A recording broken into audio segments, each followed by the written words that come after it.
မင်္ဂလာပါရှင်အလုပ်တွေရမ်းများပြီးပြည့်နေသူလိုမျိုးဘယ်ဟာစလို့ရမှမသိတာမျိုးဖြစ်ဖူးကြမှာပါဟုတ်ကဲ့ဒါမှမဟုတ်လေအလုပ်ဆရာတွေရှိရသားနဲ့ဟိုအလုပ်လိုက်တဲ့အလုပ်လိုက်နဲ့အချိန်တွေကုန်မမတိကုန်သွားတာမျိုးပေါ့อืมအဲ့လိုချိန်ဆွဲမိတဲ့အကျင့်ကိုกินဘူးဒီနေ့ကျမတို့လေ့လာထားတဲ့အရင်းမြစ်တီကနီးယန်းတစ်ခုကိုပြောထားပါတယ်နည်းနည်းတော့ထူးခြားတယ်ဟုတ်ပါတယ်အတင်းအလုပ်ချိန်စရာဆွဲခိုင်းတာမျိုးမဟုတ်ဘူးလေ ဟုတ်တယ်ကိုပြောမဲ့အချိန်တွေကိုအရင်ဆုံးစီစဉ်ပြီးမှအလုပ်လုပ်ချင်စိတ်ကိုမြင့်တင်ကြီးရဲ့နီလန်းအကြောင်းဆွဲနေကြမှာပါအထူးကတော့အချိန်ကိုဖြစ်တယ်လို့လေးသုံးနေတတ်တူနေတော့ပေါ့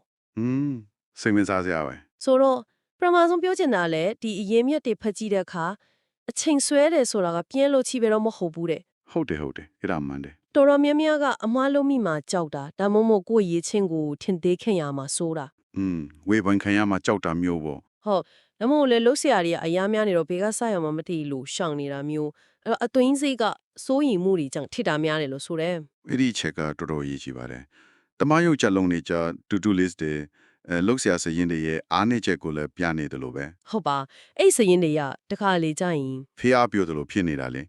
ငါဒါကိုအပြီးကလွားမယ်လုံးဝအမှားမခံဘူးဆိုတော့အတွေ့အကြုံဝင်လာစေလဲ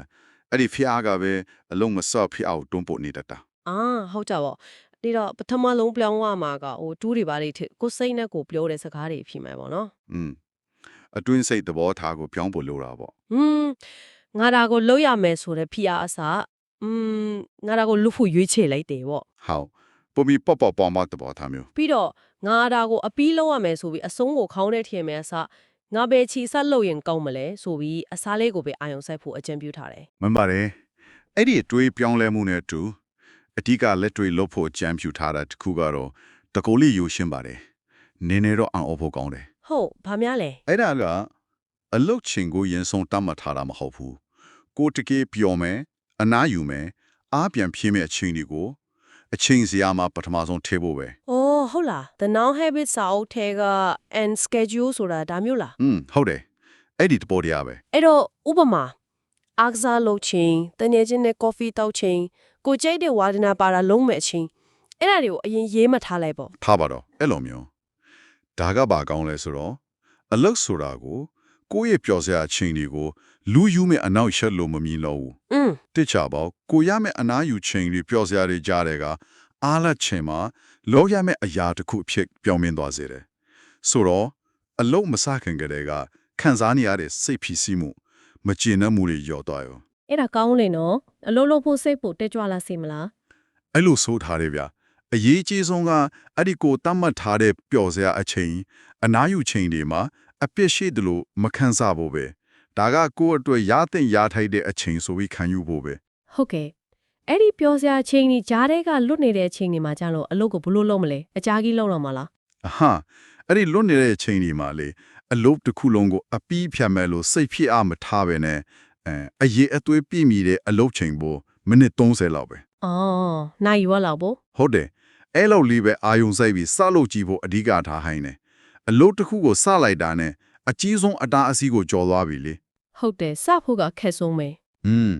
အကြာကြီးလုပ်ဖို့ထက်အရေးအသွေးမီဖို့နဲ့စဖြစ်ဖို့ကအဓိကပဲအဲ့ဒါဆိုရင်အလုပ်ကြီးတဲ့ project ကြီးတွေအတွက်ကြတော့ရောဘယ်လိုလုပ်မလဲမိနစ်30နဲ့တော့မပြီးနိုင်ဘူးလေဟုတ်ကဲ့အဲ့ဒီအတွက်ကြတော့နောက်တနည်းသုံးလို့ရတယ်လို့ပြောထားတယ် reverse calendar တဲ့ reverse calendar နောက်ပြန်ချက်ခတင်ပေါ့ဟုတ် deadline နဲ့နောက်ပြန်ရေးတွက်ပြီးအလုပ်ကြီးတစ်ခုလုံးကိုတေးသေးလေးတွေကင်တွယ်လို့ရမယ့်အပိုင်းလေးတွေခွဲလိုက်တာအစစ်လေးတွေခွဲလိုက်တာပေါ့ပြီးတော့အဲ့ဒီအဆင့်ငယ်လေးတွေတစ်ခုချင်းစီဘလောက်ကိုပိုင် deadline တေးသေးလေးတွေထပ်သတ်မှတ်တာဒါဆိုပဲအပိုင်းကိုဘယ်တော့လောက်စလုပ်တင်လဲဆိုတာရှင်းသွားရောဒါဆိုအလုပ်တွေပုံနေပြီဆိုတဲ့ခန်းစားချက်မျိုးတက်တာရောမှာပေါ့နော်ဟုတ်ပါတယ်ပါကိုပဲချင်းစလုပ်ရမယ်ဆိုတာသိနေတော့စဉ်းတက်တာပေါ့ဒီတော့ဒီနီလန်းတွေရဲ့အကျိုးကျေးဇူးတွေကိုပြန်ကြည့်ရင်ကိုပြောမဲ့ချင်ကိုဦးစားပြီးတော့အလုပ်လုပ်ဖို့ motivation ရတယ်ဟုတ်တယ်စုရမှာတေးကြနေတယ်လို့ပေါ့ပြီးတော့အလုပ်တွေကိုတေးသေးလေးတွေခွဲပြီးစလုပ်ဖို့အာရုံစိုက်တော့ဇူးရင်စိမ့်နဲ့အလုပ်ပိတ်တဲ့ခန်းစားချက်တွေလျော့သွားတယ်စလုပ်ဖြစ်သွားတာကိုခင်ဆွဲတဲ့အကျင့်ရဲ့အရင်ခံစိတ်ပိုင်းဆိုင်ရာအကြောင်းတွေကိုသွဲဝိုက်ပြီးဖြည့်ရှင်းပေးရရောက်နေတယ်ဒီလိုပြောလို့ရလားတိတိကျကျပါပဲဖိအားပေးပြီးလို့အမိန်ပေးတာတဲ့ကိုစစ်ကိုနားလဲမူပေးပြီးကလူနာထားပြီးစီမံတဲ့ပုံစံမျိုးပေါ့ကဲပါရှင်ဒီနေ့ဆွေးနွေးခဲ့တာတွေကိုအချို့ရရင်တော့ အချိန်ကိုဖြစ်သလိုသုံးတတ်ပြီးအလုပ်တွေကိုရှောင်နေမိတတ်တဲ့သူတွေအတွက်အကောင်းဆုံးနည်းလမ်းတစ်ခုက